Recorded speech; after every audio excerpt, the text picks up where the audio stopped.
has suddenly turned any walkers in their immediate vicinity into the zombie versions of Mr. Bean to invest in a show that has had more episodes than a skyscraper full of supermodels and desperate housewives.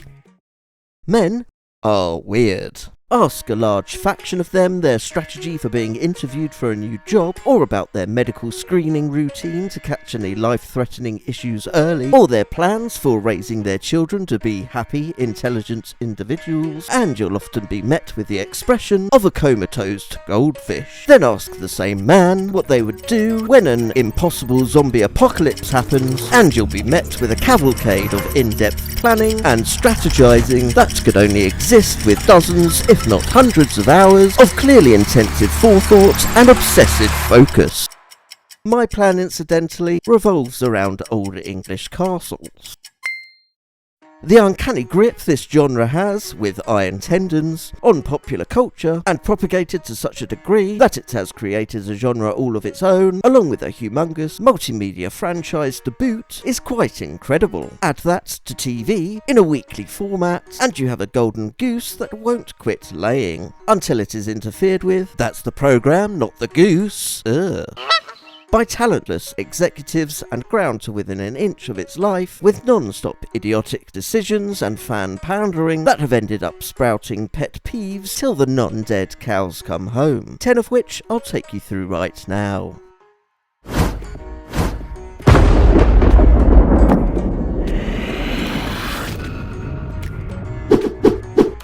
Number 1.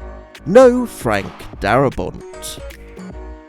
As Top Gear and Guardians of the Galaxy have shown, lightning in a bottle is not easily reproduced. A unique creative voice, captaining a ship that has helped deliver something that has garnered a large fan base, may, from the outside and by the employers of these people, seem easily achieved. However, should that voice be removed from heading these titles, it can look as if the rudder has broken off in the shallows and the crew devoured by blood-hungry sharks. And the writing can turn more irritating than a tongue twister, like She Sells Seashells by the Seashore. Which, by the way, is moronic, as why would you sell a product at the location said product is not only widely available but free, which is a business model utterly unsustainable and a very poor introduction to the business industry for children.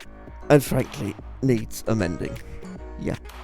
Subtlety and nuance, especially created from a single originator, can often be something easily spewed out by said person, at least seemingly, but when attempted to be recreated by others, especially in the form of a committee, can be nigh on impossible to replicate. The two executives in charge of HBO's Game of Thrones led themselves to believe that they didn't suffer from Dunning-Kruger syndrome. In fact, many have speculated that both them and Netflix are still working under that assumption. However, it's very clear that without a competent creative driving force who has taken something from nothing to the zenith of an industry, a genius in other words, once out, that lightning can never be channeled back into the drinks receptacle, no matter how much money you spend on the funnel. Number 2. Killing off the wrong characters. Without its chief creative, the egregious errors started straight away and compounded season on season. A major complaint of the show from long-term fans has been its inability to choose the correct characters to focus on, and conversely, which to kill off. Despite heading his own show, Lenny's constant cycle of madness leading to epiphany, then leading back to madness ad nauseum, has repeatedly found itself as the bane of many a viewing experience. Carol has her detractors as well, and they are legion. In fact, many beloved characters have been killed off, whilst remaining ones have been placed in the limelight with seemingly little rhyme nor reason. This has led to tertiary characters being forced onto the back burner, with little to no progression allowed for those who many would like to see given expanded parts. Varying from the comics is important, as those who have read them are kept on their toes, otherwise they end up with a viewing experience that is lacking in any tension. They just rarely seem to get which plot lines to follow correctly, leaving us with boredom and an irritating viewing experience. Number 3. That cliffhanger. Working out your dramatic needle drops for each episode and each season, along with working out which narrative threads to use and what to leave for future seasons, is a very tricky facet of writing a long-running show. The correct answer seems to be give everything you've got right now and leave nothing on the table, as you never know if you are going to be renewed, and this was a lesson clearly eschewed from the Walking Dead showrunners when it came to the finale of season 6, in a show of arrogance that even Jake Gyllenhaal and Jared Leto would balk at, with the hubris afforded to them by the knowledge that the show was never going to be cancelled in the near future. The showrunner and writers were so confident that the fanbase was that rabid that they could leave a scene hanging for half a year, delaying its resolution until the start of the very next season, in a decision less well received than the 2016 US election. In the end, it probably went down as the single biggest mistake the show and country have ever made. This time of frustration came in a moment when the overall quality of the show was dropping, along with an apathy starting to creep in for not only the programme's casual viewer, but the hardcore fan base that had been propping up the viewing figures. It started the end for Walking Dead's staggering numbers, which dropped through seasons 6 and 7. Though still huge by any metric, the show has never looked like reaching that number since, with season 11's total viewership of just over 3 million viewers up against 13 million and 11 million for seasons 6 and 7 respectively. The cliffhanger decision didn't lead to a drop in audience all on its own, but it was a significant factor and has, understandably, not been replicated since.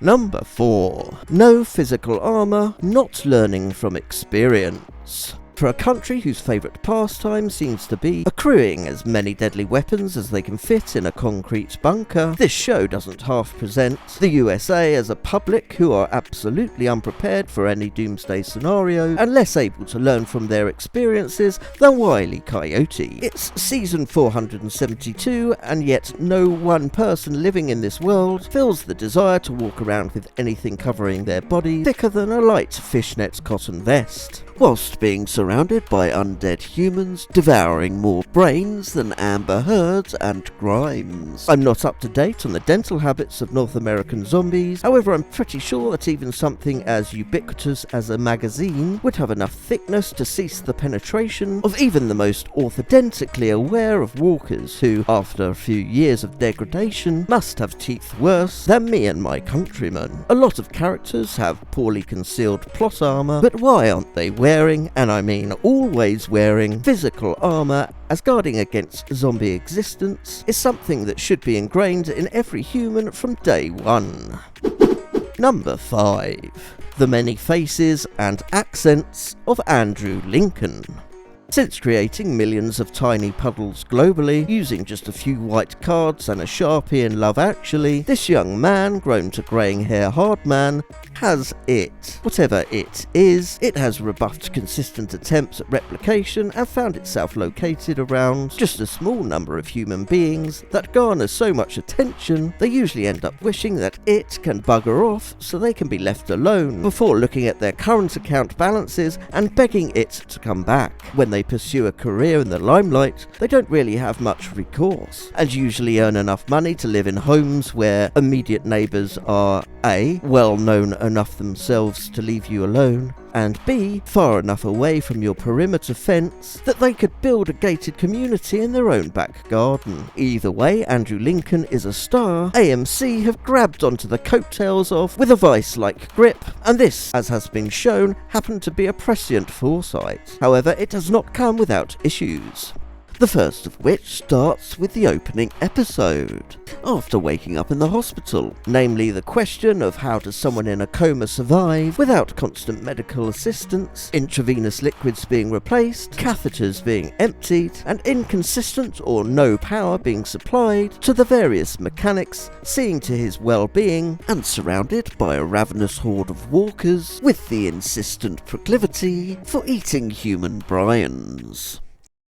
That's dyslexic zombies. After waking up, we have been presented with an accent that is harder to pin down than a veteran wrestler, and a character who has eschewed death like a Teflon eel. Number 6. Spreading itself too thin. Sometimes it's easy to forget that the films and TV we watch are part of a business, an industry that exists for the sole reason to create enough revenue to pay its staff and ensure everyone has a job this time next year, plus profits to fill the pockets of those greedy studio executives. Boo.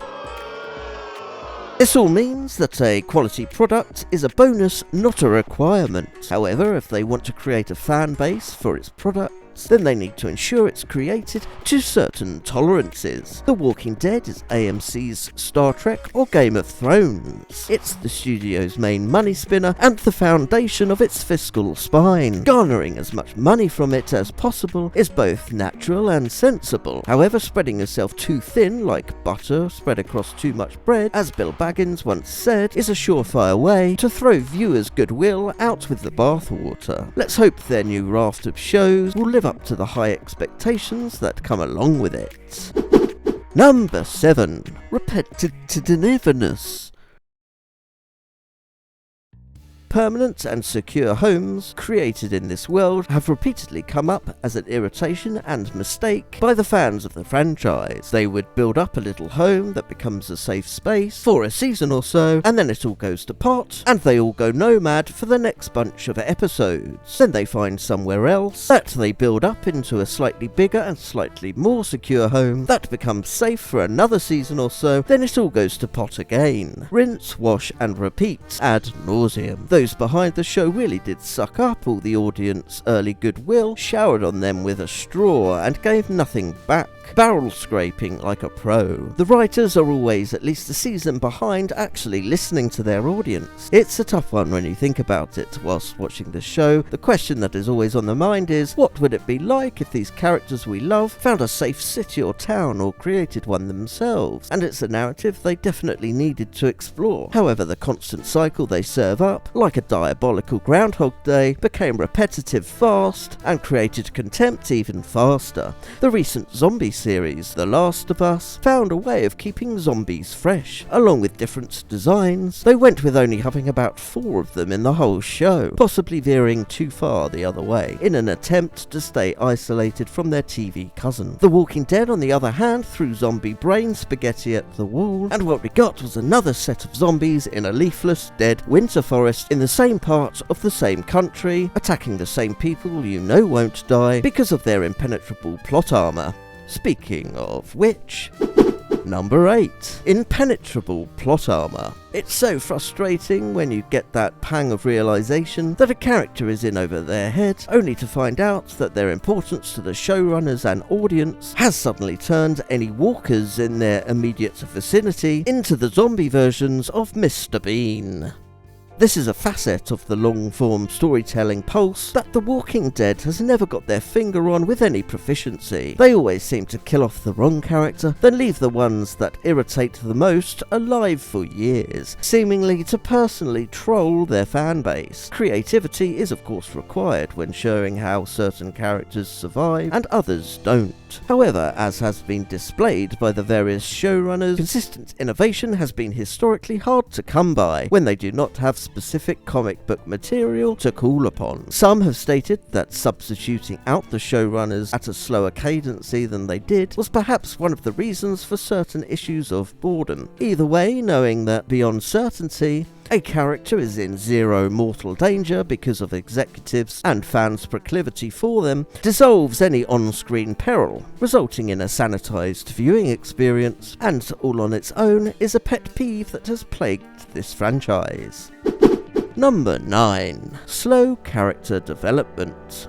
Respecting original sources that creative endeavours are aping, only if good quality of course, is often seen as paramount to success. This has been displayed with both great and poor successes many times, with Lord of the Rings and Game of Thrones as 2 hugely infamous examples of this. There are instances when following source material too closely can lead to missteps, and in the case of The Walking Dead, because the producers have been aligning too closely to the comics at times, we have ended up with episodes and plot lines of poorly delivered filler, whilst the makers of the show attempt to bridge the gaps between the current and the new important narratives take place. This is wholly because of the greed of studios stridently sticking to the format of 22 episodes a season. 22-hour-long episodes of action, drama, fantasy and sci-fi is clearly the most Herculean of undertakings, and it is of small wonder that many stars turn down extra seasons of extremely well-paid employment purely to spend time with their family and try and let their body and mind recover from years of hard work that success in these industries affords them. However, when the original text doesn't have enough meat on the bone to sustain this form of content, we end up with episodes like Season 10's Diverged and Season 7's Swear, written by people who are presumably burnt out, spewing enough episodes to reach their quota. The issue with having such a large and rabid fan base, enjoyed by The Walking Dead, and essentially knowing that you will be renewed next season, if that hasn't already been confirmed, is that you defer real danger to characters rather than writers who know this may be the one and only season they have to tell the stories of these people and throwing everything they have at it. This means any real growth is charted out over seasons rather than episodes, resulting in clearly truncated storytelling and whole episodes of filler, testing an already frustrated fan base. Have you got any pet peeves that we have missed out? Comment down below if so.